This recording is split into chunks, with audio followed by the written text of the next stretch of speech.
اور مدلل باتیں آپ تمام سماعت فرما رہے تھے۔ ابھی آپ لوگوں کے سامنے ایک انتہائی اہم موضوع،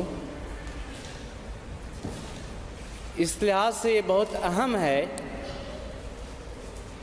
کہ ہم نے سنا، ہم نے پڑھا کہ جو کچھ بھی کیجئے سب اللہ تبارک و تعالیٰ کے لیے کیجئے، اور ایک مومن کرتا بھی ہے سب اللہ تبارک و تعالیٰ کے لیے۔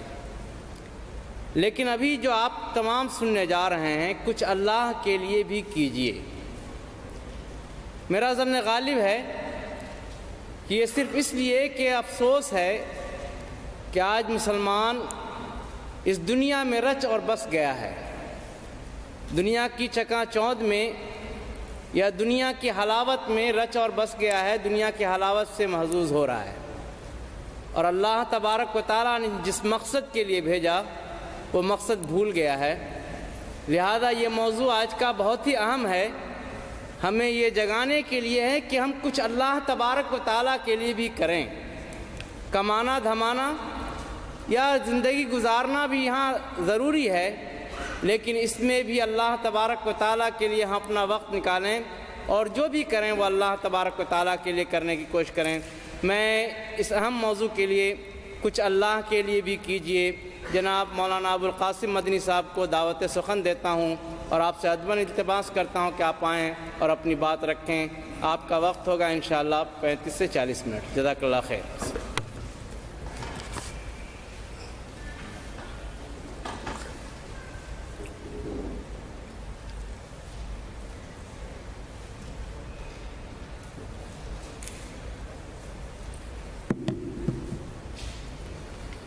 السلام علیکم ورحمۃ اللہ وبرکاتہ۔ ان الحمد للہ نحمده ونستعینه ونستغفره ونؤمن به ونتوکل علیہ ونعوذ باللہ من شرور انفسنا ومن سیئات اعمالنا، من يهده الله فلا مضل له ومن يضلل فلا هادي له، واشهد ان لا اله الا الله وحده لا شريك له، وأشهد أن محمدًا عبده ورسوله، أما بعد، فأعوذ بالله السميع العليم من الشيطان الرجيم۔ يا أيها الناس اعبدوا ربكم الذي خلقكم والذين من قبلكم لعلكم تتقون، الذي جعل لكم الأرض فراشا والسماء بناء وأنزل من السماء ماء فأخرج به من الثمرات رزقا لكم فلا تجعلوا لله أندادا وأنتم تعلمون۔ محترم و مکرم حاضرین و حاضرات، آپ نے سنا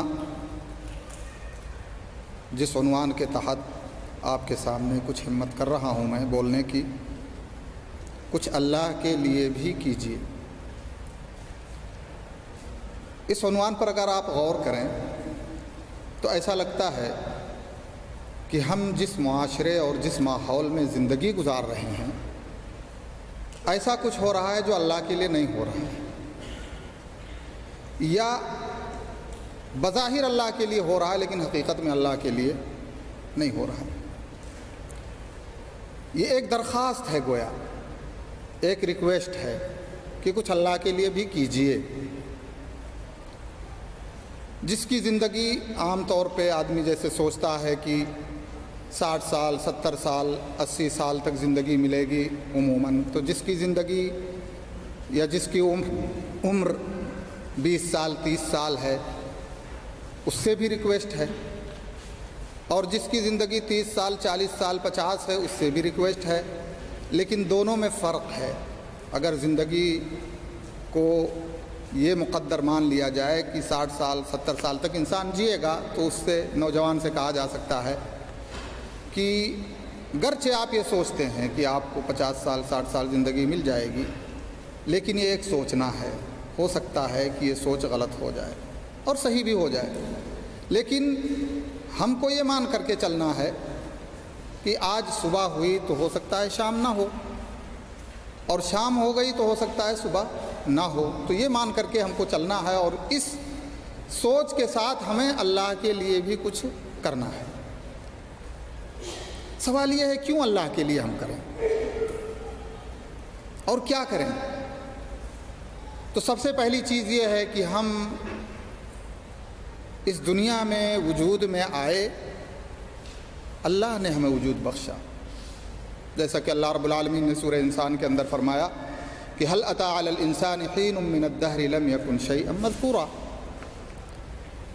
کہ انسان پر ایسا وقت بھی گزرا ہے کہ جب وہ ناقابل ذکر چیز تھا۔ انا خلقنا الانسان من نطفة امشاج نبتلیہ فجعلناہ سمیعا بصیرا، لیکن ہم نے اسے مکس اور مخلوط نطفے سے پیدا کر کے ایسا انسان بنا دیا کہ جو سننے والا ہے، دیکھنے والا ہے، سمجھنے والا ہے، اور اس کے اندر یہ عظیم صلاحیت ہم نے پیدا کر دی۔ اور اس کے ساتھ ساتھ اسے اس دنیا میں کیا کرنا ہے، کس طرف جانا ہے، کس رخ پر جانا ہے، وہ بھی ہم نے کر دیا۔ انا ہدیناہ السبیل اما شاکرا و اما کفورا، چاہے تو ایمان اور شکر کی راہ اختیار کر لے، اور چاہے تو کفر اور ناشکری کی راہ اختیار کر لے، یہ بھی اللہ رب العالمین نے اختیار دیا ہمیں۔ تو ہم اللہ رب العالمین کے لیے اس لیے کچھ کریں کہ اس نے ہمیں زندگی بخشی، اور زندگی بخشنے کے بعد صرف زندگی نہیں بخشی اللہ رب العالمین نے، بلکہ ہمیں جن چیزوں کی بھی چھوٹی بڑی ضرورتیں تھیں، ساری چیزوں کو اللہ رب العالمین نے ہمارے لیے پیدا کیا۔ اللہ رب العالمین نے سورہ بقرہ کے اندر فرمایا کہ هو الذی جعل لکم ما فی الارض جمیعا، کہ وہی وہ ذات ہے جس نے تمہارے لیے زمین کے اندر جو کچھ بھی ہے بنایا ہے، پیدا کیا ہے۔ تو اس روئے زمین پر ہم اللہ کی بے شمار نعمتوں سے فائدہ اٹھاتے ہیں، جن کا تقاضا یہ ہے کہ ہم اللہ کے لیے کچھ کریں۔ اللہ رب العالمین نے ہم سے کہا انا یا ایھا الذین آمنوا ان تنصروا اللہ ینصرکم ویثبت اقدامکم، کہ اے ایمان والو اگر تم اللہ کی مدد کرو گے تو اللہ رب العالمین تمہاری مدد کرے گا اور تمہیں ثابت قدم کر دے گا۔ ہمارا ایمان اور عقیدہ ہے کہ اللہ ناصر ہے، منصور نہیں ہے، مدد کرنے والا ہے، مدد کا محتاج نہیں ہے، نعوذ باللہ۔ لیکن پھر بھی اللہ رب العالمین فرماتا ان تنصروا اللہ ینصرکم ویثبت اقدامکم۔ اس آیت کی تفسیر میں علامہ سعدی رحمۃ اللہ علیہ، جو قسیم کے بہت بڑے عالم گزرے ہیں، انہیں علامۃ القسیم کہا جاتا ہے، اپنی تفسیر میں لکھتے ہیں، کہتے ہیں ھذا امر منہ تعالی للمؤمنین یا ایھا الذین آمنوا ان تنصروا اللہ ینصرکم، یہ مومنوں کو اللہ کی طرف سے ایک حکم ہے، ان ینصروا اللہ، کہ وہ اللہ کی مدد کریں۔ کیسے مدد کریں؟ فرمایا بالقیام بدینہ والدعوۃ الیہ، اللہ کے دین پر چلتے ہوئے اور اس کی دعوت دیتے ہوئے، وجہاد اعدائہ، اور جو اللہ اور اس کے دین کے دشمن ہیں ان سے جہاد کرتے ہوئے۔ اب یہاں جہاد کا لفظ ہے، بہت سارے لوگوں کے ذہن اور دماغ میں ڈائریکٹلی کیا پہنچتا ہے کہ تلوار اٹھ جانی چاہیے، حالانکہ ایسا نہیں ہے۔ اسلام کی تاریخ میں تلوار دفاع کی شکل میں اٹھی ہے۔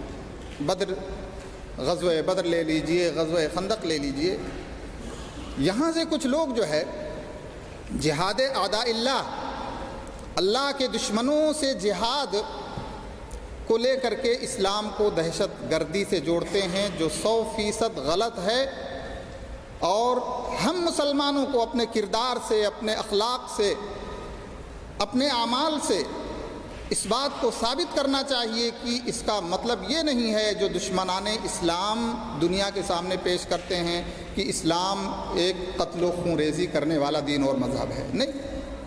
جہاد کے مراتب علامہ ابن القیم رحمۃ اللہ علیہ نے ذکر کیے ہیں، 5 مراتب، ان میں سب سے پہلا مرتبہ جو ذکر کیا ہے جہاد النفس۔ ہم خود محتاج ہیں اپنے آپ سے جہاد کرنے کے، اور جب تک انسان جہاد نفس میں کامیاب نہیں ہوا، باقی انواع جو ہیں، باقی قسم جہاد کی، وہ ہو ہی نہیں سکتی ہیں۔ لیکن جہاد تلوار سے بھی ہوتی ہے اور جہاد قلم سے بھی ہوتی ہے، اور ضرورت یہ ہے کہ زبان و قلم کا جہاد اتنی قوت کے ساتھ معاشرے اور سوسائٹی کے اندر ہونا چاہیے کہ جہاد سیف کی ضرورت ہی نہ پڑے۔ آپ تاریخ اسلام کو پڑھیں اور دیکھیں کتنی فیملیاں، کتنے افراد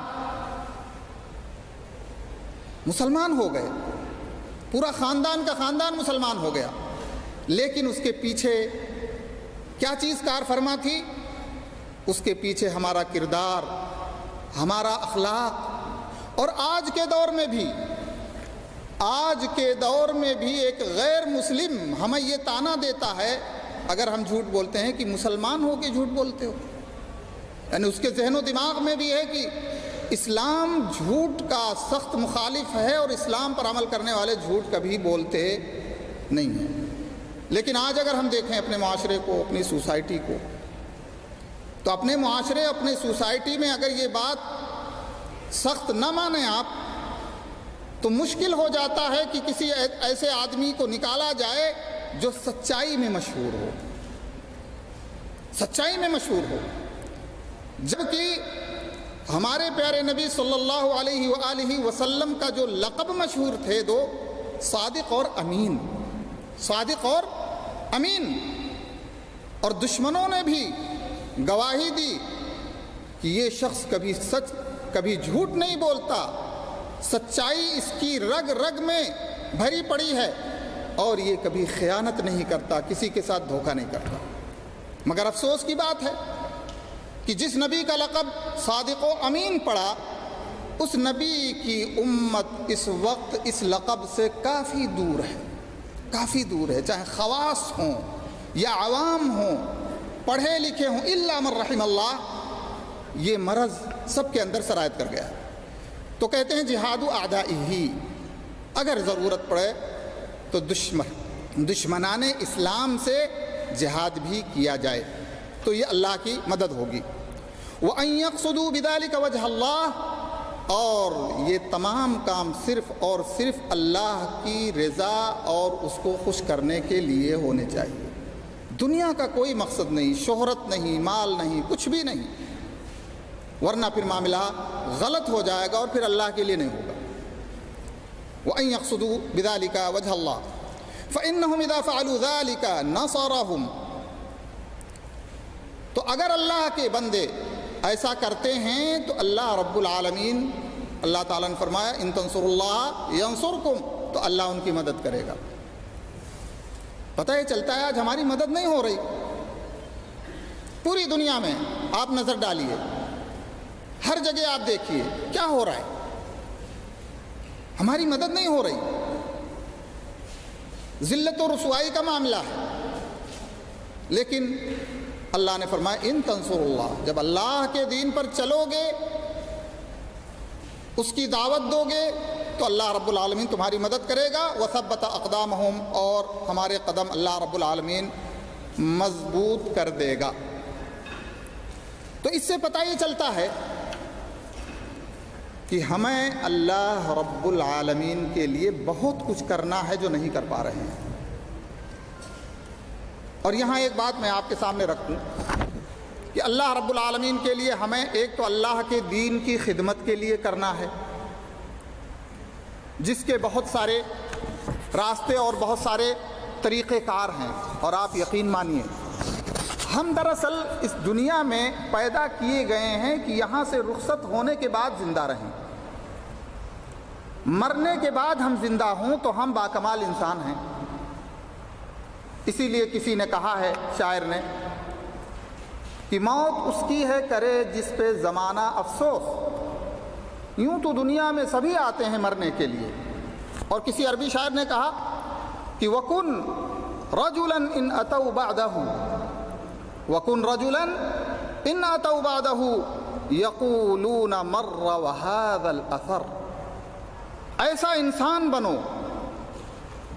کہ جب لوگ تمہارے بعد آئیں، نئی نسل آئے، یا جو لوگ تمہارے بعد باقی بچے ہیں، وہ یہ کہیں کہ مرہ، انسان تو چلا گیا لیکن وہ ان اعمال کی بنیاد پہ آج بھی زندہ ہے، اس کا اثر زندہ ہے۔ تو اللہ کے لیے ہمیں اس طرح سے زندہ رہنا ہے اس دنیا کے اندر۔ تو سب سے پہلا کام اللہ کے لیے جو ہمیں کرنا ہے وہ اپنے لیے کرنا ہے۔ اللہ کا دین سیکھیں، اس پر عمل کریں، اور جو توحید سے دور شرک میں مبتلا ہیں ان سے تو یہ درخواست ہے کہ اللہ کے لیے موحد بن جاؤ۔ خرافات اور بدعات میں مبتلا ہیں ان سے درخواست ہے کہ اللہ کے لیے سنت کی راہ پہ آ جاؤ۔ زندگی کے ایام بہت ہی سپیڈ سے گزر رہے ہیں۔ یا ایھا الانسان انک کادح الی ربک کدحا فملاقیہ، کہ اے انسان تو اس دنیا کی زندگی میں بہت اسپیڈ سے دوڑ لگا رہا ہے، فملاقیہ، اور اچانک تو اپنے رب سے مل جائے گا۔ اس دنیا میں اچانک ہی ہم ملتے ہیں اپنے رب سے، کسی کو کیا پتا ہے کب مر جائے گا۔ لیکن آج بڑے افسوس کی بات ہے، کچھ سرپھرے لوگ اس معاشرے میں مسلمان کے نام پر کلنک کا ٹیکا ہیں، انہیں موت کا بھی پتہ چل جاتا ہے، کہاں مریں گے یہ بھی پتہ چل جاتا ہے، کب مریں گے یہ بھی پتہ چل جاتا ہے، اور ہماری جہالت کا کیا کہنا ہے کہ ان کی تصدیق کرنے کے لیے ایک اچھی خاصی تعداد سامنے آ جاتی ہے۔ عجیب و غریب چیز، مسلمانوں میں بہت سارے عجائب و غرائب ایسے پائے جاتے ہیں جو غیر مسلموں میں نہیں ملیں گے، اللہ کی پناہ ہے۔ تو سب سے پہلی چیز اللہ کے دین کا علم حاصل کرتے ہوئے اس کے مطابق عمل کرنا۔ دوسری چیز، اللہ رب العالمین کے دین کی دعوت کیجیے اللہ کے لیے۔ کوئی کہہ سکتا ہے ہمارے پاس علم نہیں ہے، ہم عالم نہیں ہیں۔ دیکھیے، دعوت کے لیے عالم ہونا اللہ کی طرف سے شرط نہیں ہے، جتنا علم ہے آپ کے پاس اس کے مطابق آپ دعوت کیجیے۔ اسی لیے اللہ کے نبی صلی اللہ علیہ وسلم نے کیا فرمایا؟ بلغوا عنی ولو آیہ، آپ کو ایک مسئلہ معلوم ہے وہ لوگوں تک پہنچانے کی کوشش کیجیے۔ اور پھر اگر آپ عالم نہیں ہیں، ڈائریکٹلی آپ دعوت نہیں کر سکتے ہیں، لیکن اللہ نے آپ کو امکانات دیے ہیں، تو آپ دعوت اللہ میں حصے داری کر سکتے ہیں۔ بہت سارے ایسے لوگ ہیں جو دعوت اللہ میں اچھا رول ادا کر سکتے ہیں، لیکن دنیاوی اعتبار سے بہت کمزور ہیں، ان کے پیچھے بیوی ہیں، بچے ہیں، اگر انہیں فارغ کر دیا جائے اور دعوت اللہ کے لیے خاص کر دیا جائے تو کافی کام کر سکتے ہیں۔ ہمیں اللہ نے مال دیا ہے، ہم چاہیں تو حصے داری کر سکتے ہیں، اور دعوت اللہ میں مال خرچ کرنے کے تعلق سے اگر بات کی جائے تو بڑے افسوس کی بات ہے، خاص ہوں یا عام ہوں، عالم ہوں یا جاہل ہوں، اگر ہمیں اپنا پرسنل کوئی کام کرنا ہو، گھر بنانا ہو یا اور کوئی چیز کرنی ہو، تو ہمارے پاس لاکھوں روپے اکٹھا ہو جاتے ہیں، اور اپنے پاس نہ بھی ہوں تو دوسروں سے لے کے اکٹھا ہو جاتے ہیں۔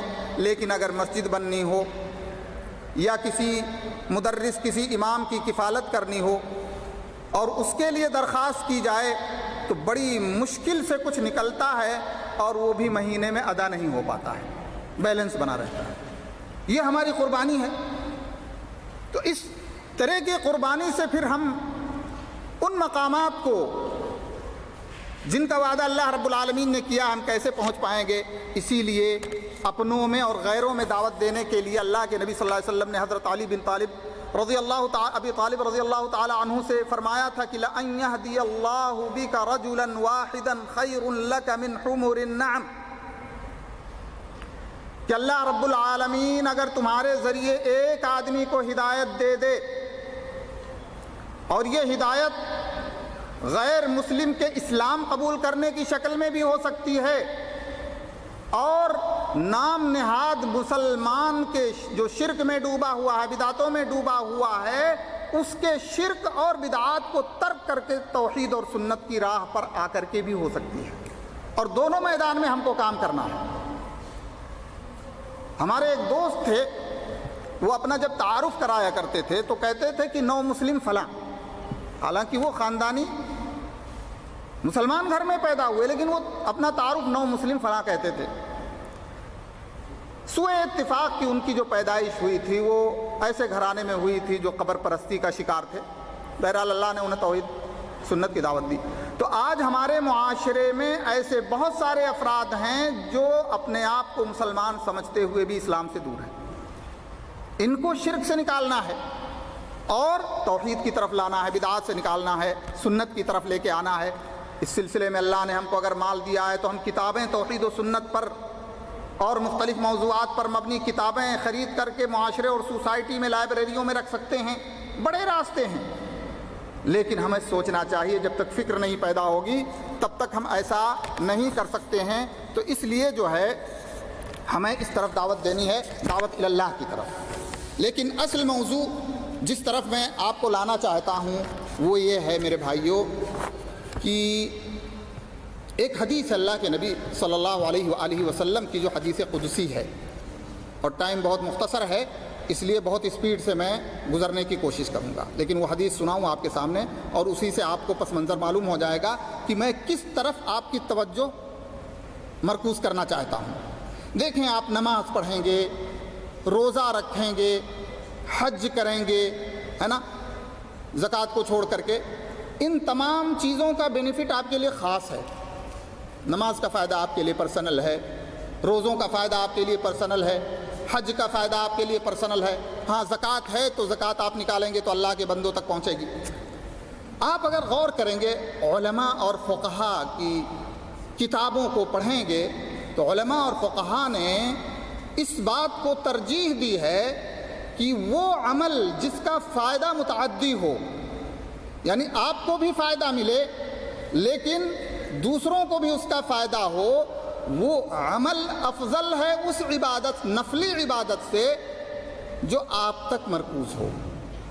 مثال کے طور پہ نفلی روزہ رکھ رہے ہیں آپ، نفلی حج کر رہے ہیں آپ، لیکن اس نفلی حج کے پیسوں سے آپ کوئی ایسا کام کریں کہ بہت سارے دکھ والوں کے دکھ پر جو ہے مرہم رکھا جا سکے، تو آپ حج نہ کیجئے بلکہ یہ کام کیجئے۔ تو اللہ کے نبی صلی اللہ علیہ وسلم نے فرمایا، صحیح مسلم کی روایت ہے، حدیث قدسی ہے اور بہت اہم حدیث ہے، اور اس حدیث میں جو وارد ہے ہم میں سے ہر شخص اپنے آپ کو اس حدیث کا مخاطب سمجھے کہ گویا یہ مجھ سے خطاب ہو رہا ہے۔ حضرت ابو ہریرہ رضی اللہ تعالیٰ عنہ فرماتے ہیں کہ رسول اکرم صلی اللہ علیہ وسلم نے فرمایا کہ ان اللہ یقول یوم القیامت یا ابن آدم مرضت فلم تعدنی، کہ اے ابن آدم میں بیمار تھا تو نے میری عیادت نہیں کی۔ مرضت فلم تعدنی، وہ مخاطب میں بھی ہو سکتا ہوں، آپ بھی ہو سکتے ہیں قیامت کے دن، اور اللہ کہہ سکتا ہے کہ اللہ اے میرے بندے میں مریض تھا تو نے میری عیادت نہیں کی۔ بندہ کیا کہے گا؟ بندہ کہے گا یا رب کیف اعودک وانت رب العالمین، کہ اے میرے رب میں تیری عیادت کیا کروں، تو رب العالمین ہے، تو مریضوں کو شفا دینے والا ہے، تو مصیبت زدہ کی مصیبتیں دور کرنے والا ہے، غم زدہ کے غم کو دور کرنے والا ہے، تیری عیادت کیسے ہو سکتی ہے؟ قال اما علمت ان عبدی فلانا مرض فلم تعدہ، کیا تو نہیں جانتا کہ میرا فلاں بندہ بیمار تھا تو نے اس کی عیادت ہی نہیں کی، اس کی دیکھ بھال نہیں کی۔ دیکھیں، عیادت میں ایک تو عیادت ہے آپ جائیں حال چال لیں، یہ ظاہری معنی ہے اس کا، لیکن عیادت کے بعد اس مریض کو جس چیز کی ضرورت ہے اور اس ضرورت کو آپ پوری کر سکتے ہیں، یہ بھی عیادت میں داخل ہے۔ غریب ہے مریض، اس کا کوئی بل پے کرنا ہے، اللہ نے آپ کو نواز رکھا ہے، اللہ نے آپ کو اس کے مقابلے میں غنی بنا رکھا ہے، اور وہاں ضرورت ہے کہ اس کا کوئی بل پے کرے، تو اس عیادت کا اساسی حصہ ہے کہ ہم اس میں حصہ داری کریں اور اس کی اس پریشانی کو دور کریں۔ اللہ رب العالمین فرماتا ہے کہ میرا فلاں بندہ بیمار تھا تو نے اس کی عیادت نہیں کی۔ اما علمت انک لو عدت لوجدتنی عندہ، کیا تجھے پتہ نہیں ہے کہ تو اگر اس کی عیادت کرتا تو مجھے تو وہاں پاتا؟ یہ اللہ رب العالمین کی خاص معیت ہے، ذاتی معیت نہیں۔ یہاں پر لوگ، بہت سارے لوگ جن کے دل میں بیمار ہیں، جو حدیثوں کی تعویلات کرتے ہیں، وہ فوراً اللہ رب العالمین کو وہاں پہنچا دیں گے، اور پھر حلول کا عقیدہ اور پتہ نہیں کیا کیا خرافات جو ہے اس کے دروازے سے داخل ہو جائیں گے۔ لیکن یہاں اہل علم نے جو سلفی عقیدہ ہے، جو صحیح عقیدہ ہے کہ یہاں اللہ رب العالمین نے جب فرمایا کہ تو مجھے وہاں پاتا، تو اس کا مطلب یہ ہے کہ اللہ رب العالمین تیری حاجتوں میں تیرا مددگار ہوتا اگر تو اس میرے بندے کی عیادت کرتا۔ اور عیادت کے فضائل میں بہت ساری حدیث ہیں جن کا اگر ذکر کریں تو ٹائم کم پڑ جائے گا۔ آدمی نکلتا ہے مریض کی عیادت میں تو 70,000 فرشتے جب تک کہ وہ عیادت کر کے واپس نہیں آتا اس کے لیے دعا کرتے ہیں۔ یہ معمولی چیز نہیں ہے، لیکن ہم اپنے آپ کو دیکھیں کہ ہم میں بیمار ہوتے ہیں لوگ، ہم کتنے لوگوں کی عیادت کرتے ہیں اور کتنی عیادت کرتے ہیں اور ان کی ضرورتوں تک پہنچنے کی کتنی کوشش کرتے ہیں، ہم میں سے ہر شخص جان سکتا ہے۔ بہرحال دوسری بات، اللہ رب العالمین فرماتا ہے یا ابن آدم استطعمتک فلم تطعمنی، اے ابن آدم میں نے تجھ سے کھانا مانگا تھا، تو نے مجھے کھانا نہیں دیا تھا۔ پھر بندہ کہے گا اللہ تو رب العالمین ہے، کیف اطعمک، تجھے میں کیسے کھانا کھلاؤں گا، وانت رب العالمین، تو سارے جہان کی ضرورتوں کا پورا کرنے والا رب ہے۔ کیا فرمائے گا اللہ رب العالمین، اما علمت انہ استطعمک عبدی فلان فلم تطعمہ، کیا تجھے پتا نہیں کہ تجھ سے میرے فلاں بندے نے کھانا مانگا تھا لیکن تو نے کھانا اسے نہیں دیا تھا۔ اس سے ضروری نہیں ہے کہ وہ آئے ہمارے پاس مانگے تو مانگنا ہوا۔ ہمارے معاشرے میں بہت سارے ایسے لوگ ہیں، ایسی فیملیاں ہیں جو پریشانی میں مبتلا ہیں، فقر فاقہ میں مبتلا ہیں۔ بہت سارے لوگ، کسی کو اگر میسر ہو گیا تو ایک ٹائم کا کھانا، نہیں تو وہ بھی نہیں میسر ہوا، بھوکے کئی دن گزر جاتے ہیں۔ کیا ہم نے اپنے معاشرے میں، اپنی سوسائٹی میں، اپنے گاؤں میں، اپنی بستی میں، اپنے علاقے میں یہ جاننے کی ضرورت محسوس کی کہ ہم جہاں رہتے ہیں ہمارے آس پاس ایسے لوگ تو نہیں ہیں جو بھوکوں سوتے ہیں؟ اگر ایسے لوگ بھوکوں سوتے ہیں تو گویا یہ ہماری ذمہ داری ہے جس کو ہم نبھا نہیں رہے۔ اس کے بعد اللہ رب العالمین فرمائے گا اما علمت لو انک اطعمتہ لوجدت ذلک عندی، کیا تجھے پتا نہیں ہے کہ اگر اسے تو نے کھلایا ہوتا تو وہ اس کا پھل تو میرے پاس پاتا، میرے نزدیک، میرے یہاں اس کا پھل ملتا۔ یا ابن آدم استسقیتک فلم تسقینی، اے ابن آدم تجھ سے میں نے پانی کا طلب کیا تھا، تو نے مجھے پانی نہیں پلایا۔ پھر وہی جواب ہوگا بندے کا، اے اللہ میں تجھے کیسے پانی پلاؤں گا، پانی تو پلانے والا تو ہے۔ تو اللہ رب العالمین فرمائے گا کہ میرے فلاں بندے نے پانی طلب کیا تھا۔ طلب کرنا ضروری نہیں ہے، اس لیے کہ ایک ہوتا ہے لسان حال اور ایک ہوتا ہے لسان قال۔ لسان کا حال کا مطلب یہ ہے کہ معاشرے اور سوسائٹی میں حالت ایسی بنی ہوئی ہے، سوکھا پڑ رہا ہے، لوگوں کو پانی پینے کے لیے میسر نہیں ہے، لوگ گندا پانی پی رہے ہیں، تو گویا وہ اپنی زبان حال سے ہم سے پانی طلب کر رہے ہیں اگر ہم اس لائق ہیں تو۔ اور زبان قال سے کہ آدمی کوئی آ کر کے ہمارے سامنے اپنی ضرورت رکھے اور ہم اس کی طرف توجہ نہ دیں تو پھر کل اللہ رب العالمین ہم سے سوال کرے گا کہ میں نے پانی مانگا، کھانا مانگا، بیمار ہوا، تو نے ایسا نہیں کیا۔ یہ تین چیزیں اللہ رب العالمین نے اس حدیث میں جو ہے سوال کی شکل میں ذکر کی ہیں۔ اہل علم نے لکھا ہے یہ مثالیں ہیں، مثال، ایک چیز مثال کے طور پہ ذکر کی جاتی ہے، لیکن اس پر آپ ہمارے معاشرے کے اندر غریب، فقیر، محتاج، ضرورت مند جتنے بھی طبقات ہیں، چاہے وہ یتیموں کا طبقہ ہو، چاہے وہ غریبوں کا طبقہ ہو، چاہے وہ بیواؤں کا طبقہ ہو، چاہے وہ بیماروں کا طبقہ ہو، جتنے بھی طبقات پائے جاتے ہیں اور سب ضرورت مند ہیں، اس حدیث کی روشنی میں ضمناً داخل ہیں۔ تو اس لیے جو ہے گویا ہمارے معاشرے کے اندر اگر اس طرح کی باتیں ہیں اور اس طرح کا ماحول ہے تو ایسی صورت میں ہمیں اس طرف توجہ دینی چاہیے۔ یہ حدیث ضرورت کے باب میں بڑی ہی اہم اور بڑی ہی ضروری چیز ہے جس پر ہمیں توجہ اور دھیان دینا چاہیے، اور یہ اللہ کے نبی صلی اللہ علیہ وسلم کی اس حدیث کے ضمن میں آتا ہے کہ اللہ کے نبی صلی اللہ علیہ وسلم نے فرمایا کہ الدین النصیحہ، دین دراصل خیر خواہی ہی کا نام ہے، اور پھر اللہ کی کتاب اور پھر ائمہ اور ان کا ذکر کرتے ہوئے فرمایا وعامۃ المسلمین او وعامتہم، تمام لوگوں کے لیے خیر خواہی کا نام دراصل دین ہے۔ وہ انسان جو اپنے آپ میں مشغول ہوتے ہوئے عبادات میں لگا ہے، ریاضات میں لگا ہے، دنیا و ما فیہا سے بے خبر ہے، ایسے انسان سے کہیں زیادہ افضل اور کہیں زیادہ مقرب اور کہیں زیادہ محبوب وہ انسان ہے جو انسان لوگوں کی ضرورتوں کو پوری کرتا ہے اور لوگوں کی ضرورتوں کو معلوم کرتا ہے اور حسب حیثیت لوگوں کی ضرورتیں پوری کرتا ہے۔ اور یہ نبیوں کا طریقہ ہے، نبی اس بات پر چلے ہیں۔ اسی لیے آپ نبی اکرم صلی اللہ علیہ وسلم کے اوپر جب وحی نازل ہوئی اور اللہ کے نبی صلی اللہ علیہ وسلم خوف کے ماحول میں حضرت خدیجہ رضی اللہ تعالی عنہا کے پاس آئے تو جو چیز انہوں نے ذکر کی تھی وہ یہ نہیں ذکر کی تھی کہ اے نبی اللہ آپ بڑے عبادت گزار ہیں، بڑے روزے دار ہیں اور بہت سب کچھ کرتے ہیں، اللہ آپ کو ضائع نہیں کرے گا۔ وہاں پر کہا تھا آپ محتاجوں کا خیال رکھتے ہیں، پریشان حال کی پریشانی کو دور کرنے کی کوشش کرتے ہیں، آپ لوگوں پہ رحیم اور مہربان ہیں، اذن لا یضیعک اللہ ابداً، تو ایسی صورت میں اللہ آپ کو ضائع نہیں کرے گا۔ آپ لوگوں کو ضائع ہونے سے بچاتے ہیں، اللہ آپ کو ضائع ہونے سے بچائے گا۔ اسی طرح حضرت ابو بکر رضی اللہ تعالی عنہ کو کفار نے نکالنا چاہا، ابن الدغنہ نے جو کہ مشرک تھا پناہ دے رکھی تھی،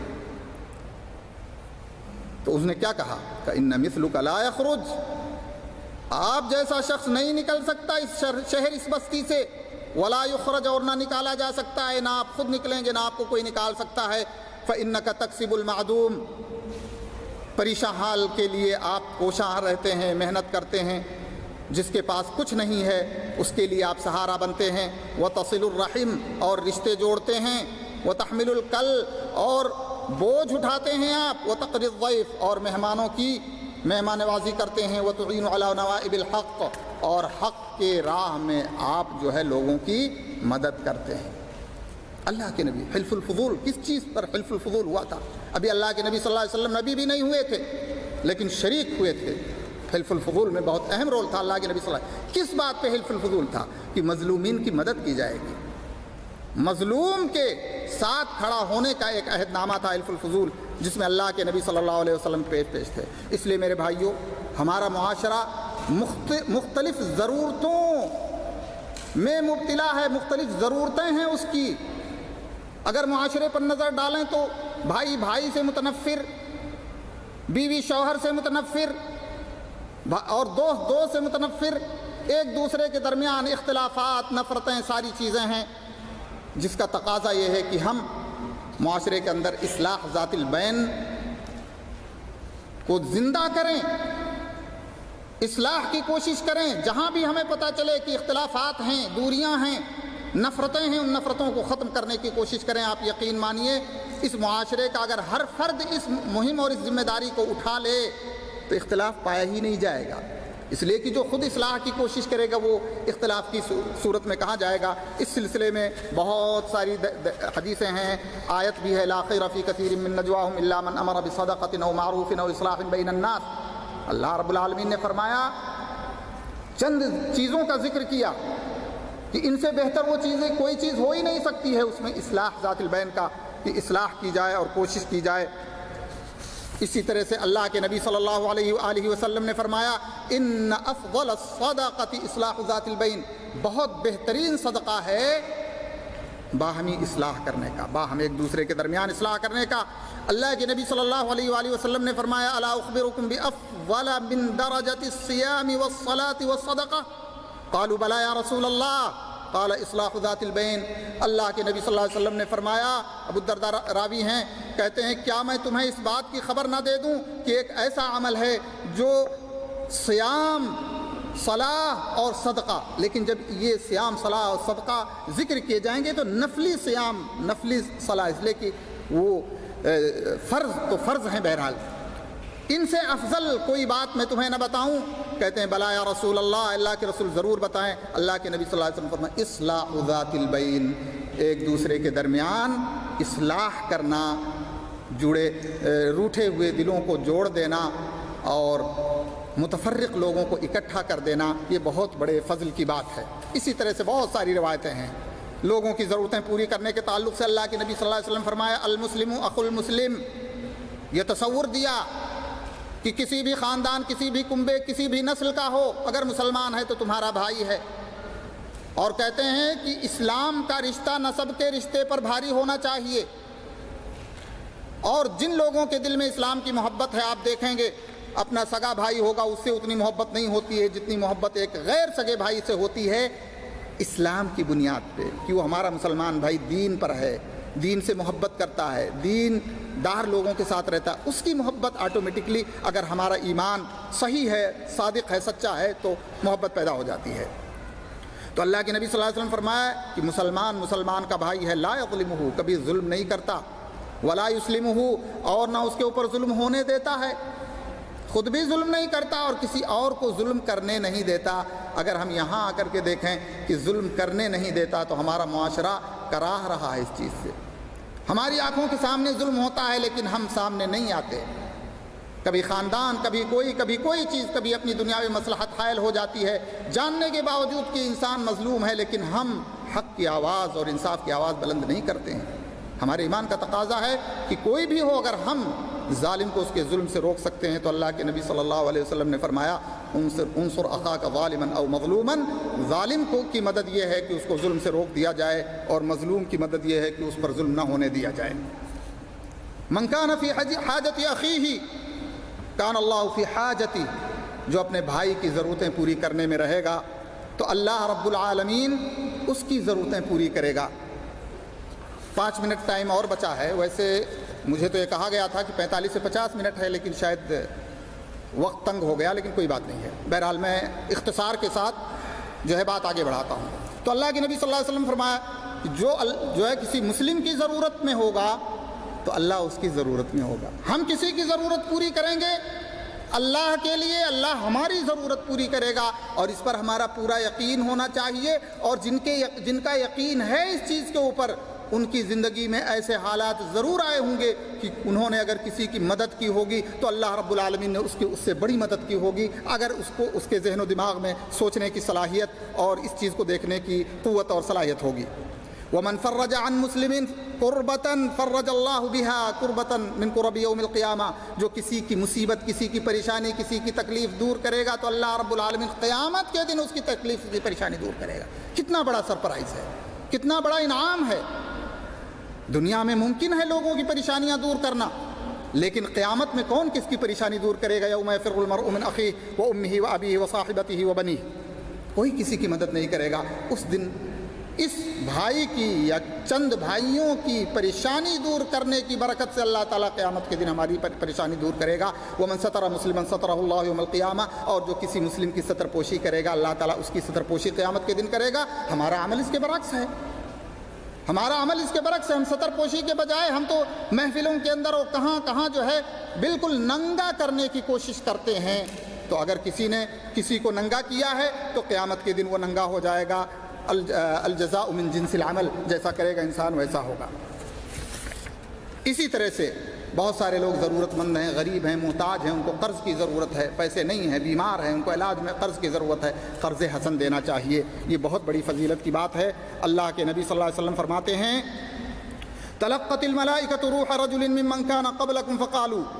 فرشتوں نے ایک ایسے شخص کی، پہلے لوگوں میں سے ایک ایسے شخص کی روح قبض کی جو پہلے لوگوں میں سے تھا. فقالوا اعلمت من الخیر شیئا عملت من الخیر شیئا. کیا کچھ اچھے کام کیے ہیں تم نے؟ قالوا لا. اس نے کہا نہیں. قالوا تذکر، یاد کرو.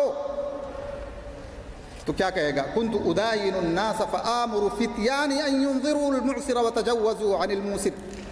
میں، اللہ نے مجھے مال دیا تھا، میں لوگوں کو قرض دیا کرتا تھا، اور جو قرض وصولنے والے لوگ تھے ان سے یہ بات کہتا تھا کہ دیکھو جو انسان معسر ہوگا، جس کے اندر قوت نہیں ہوگی ادا کرنے کی، معاف کر دینا.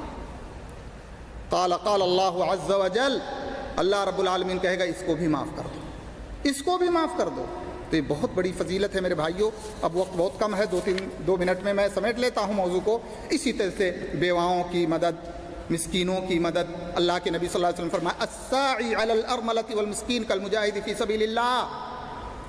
جو بیوہ اور مسکین کی ضرورتوں کے لیے اپنے آپ کو ہر وقت تیار رکھتا ہے وہ ایسے ہی ہے جیسے اللہ کی راہ میں جہاد کر رہا ہے. او القائم اللیل الصائم النہار، یا پوری رات وہ قیام کر رہا ہے یا پورا دن اس کا روزہ ہوتا ہے. یہ فضیلت ہے بیواؤں اور مسکینوں کی مدد کی. اور آخری بات میں کہہ کے آپ کے سامنے یہ اپنی گفتگو ختم کروں گا کہ میرے بھائیوں، ہمیں ضرورت ہے اس بات کی کہ ہم اپنے معاشرے کے اندر لوگوں کے حالات معلوم کریں. ہمارے ہاں یہ چیز نہیں پائی جاتی ہے. کون کس حال میں ہے، کون کس پریشانی میں ہے، کس کو کس چیز کی ضرورت ہے. ہو سکتا ہے کہ ہم کسی کی حاجت سمجھ سکیں لیکن ہم پوری نہیں کر سکتے ہیں. کسی کے نزدیک ہم جا کر کے، کسی کے پاس جا کر کے ہم سفارش کر دیں، وہ پوری کر دے. تو من دل علی خیر فلہ مثل اجر فاعلی. اگر آپ کسی انسان کو کسی کی ضرورت کے لیے رہنمائی کرتے ہیں کسی انسان کی، اور وہ ضرورت پوری کرتا ہے، تو صرف اس نے نیکی نہیں کی، آپ نے بھی نیکی کی، اور آپ کو بھی اتنا ہی اجر ملے گا جتنا اس کرنے والے کو ملے گا، اس لیے کہ آپ نے ایک کار خیر کی رہنمائی کی ہے. اللہ رب العالمین سے دعا ہے، اللہ رب العالمین اللہ کے نبی صلی اللہ علیہ وسلم نے فرمایا لیس المؤمن الذی یشبع وجارہ جائع، پڑوسیوں کا حق. اللہ کے نبی صلی اللہ علیہ وسلم نے فرمایا کہ جبریل امین آئے اور اتنی وصیت تاکید کرنے لگے کہ مجھے گمان یہ ہونے لگا کہ یہ تو وارث بنا دیں گے. اتنی اہمیت ہے پڑوسی کی. بہرحال ہمارے معاشرے میں بہت سارے طبقات کے کمزور لوگ ہیں، کمزور طبقات کے لوگ ہیں، کسی بھی شکل میں ہوں، یتیم کی شکل میں ہو، بیوہ کی شکل میں ہو، یا پڑوسی ہو اپنا، یا اپنا بھائی ہو. رشتہ داروں کا اور بھی خیال رکھنا چاہیے، ڈبل ثواب ہے اس میں. تو مسلمانوں کے حالات کا ہمیں جائزہ لینا چاہیے، پتہ چلانا چاہیے. آپ دیکھیں سلف صالحین میں وہ ان کے پاس لسٹ ہوتی تھی محتاجوں کی، اور رات کی تاریکی میں ان کی ضرورت لے جا کے ان کے دروازے پر رکھ کے دستک دے کے چلے آتے تھے. ان کو پتہ تک نہیں ہوتا تھا ان کی ضرورت پوری ہوتی تھی. اتنا اخلاص تھا ان کے ہاں. اللہ رب العالمین ہمیں اللہ کے لیے، اللہ کے دین کی خدمت، علم حاصل کرنے کی شکل میں، اس پر عمل کرنے کی شکل میں، اس کی طرف لوگوں کو مختلف جو وسائل ہیں ان کے ذریعے اللہ کے دعوت کی شکل میں، اور اسی طرح سے اللہ کے بندوں کی ضرورت مندی کو سمجھنے کی شکل میں، اور ان کی ضرورتوں کو جس طرح سے بھی ہو سکتا ہے ایک کلمہ آدمی کہہ دے، وہ بھی انسان کے لیے بہت بڑی بات ہو جاتی ہے کبھی کبھار. تو بہرحال حسب حیثیت ہمیں چاہیے کہ ہم اللہ کے بندوں کا خیال رکھیں اور حسب حیثیت ان کی ضرورتوں کو پوری کریں. اگر ہم ایسا کرتے ہیں، اللہ کے حقوق کی بھی رعایت کرتے ہیں اور بندوں کے حقوق کا بھی خیال کرتے ہیں، تو انشاءاللہ اللہ رب العالمین کے خاص اور اللہ رب العالمین کے انتہائی مقرب نبیین، صدیقین، شہداء اور صالحین کے ساتھ ہوں گے. اور اللہ سے دعا ہے کہ اللہ تعالی ہمیں ان کا ساتھ عطا فرمائے. آمین. وآخر دعوانا ان الحمد للہ رب العالمین، وصلی اللہ علی نبینا محمد وعلی آلہ وصحبہ اجمعین.